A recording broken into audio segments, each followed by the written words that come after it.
সম্মানিত দর্শক শ্রোতা, আসসালামু আলাইকুম। আমরা পাবনা থেকে কুষ্টিয়া ভ্রমণের জন্য নতুন অভিজ্ঞতা অর্জনের নিমিত্তে পদ্মা নদীর লালন শাহ ঘাটের উদ্দেশ্যে রওনা হয়। অবশ্যই ইতিপূর্বে আমি লালন শাহ ব্রিজ দিয়ে সড়ক পথে কুষ্টিয়া গিয়েছিলাম। তো ঘাটে পৌঁছার সময় ঘাটের রাস্তায় দেখা মিলে এক রাশিয়ান দম্পতির। আমরা কথা বলে তাদের সাথে ছবি তুলি ও ভিডিও করি। এক পর্যায়ে লক্ষ্য করি রাশিয়ান মহিলার গায়ের পরিহিত গেঞ্জিটি ছেঁড়া।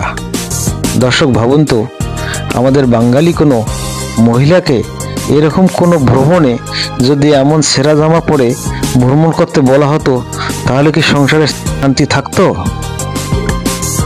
অবশ্যই কমেন্ট করে জানাবেন। পদ্মা নদীতে বর্তমানে পর্যাপ্ত পানি না থাকায় নদীটি 3 ভাগে বিভক্ত হয়েছে, তাই 3 বার নৌকা পরিবর্তন করতে হয়েছে। নদী পার হতে হতে নৌকায় আমাদের দলের 2 জন মনের শোকে গান ধরে।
গান শুনতে শুনতে পৌঁছে যাই শিলাইদা ঘাটে।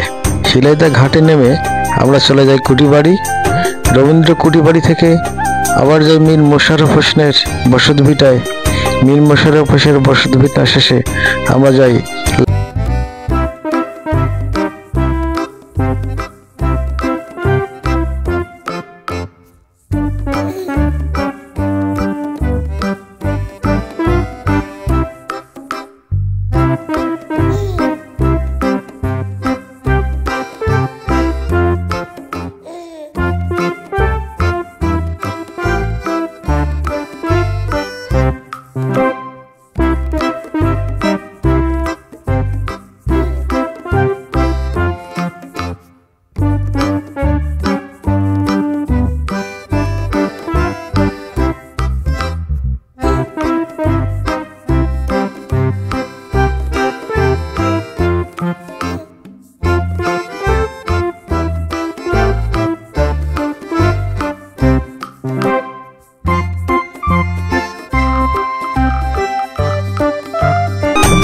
লালনের স্মৃতি জাদুঘর। ভ্রমণ শেষে চলে যাই গানের আসরে।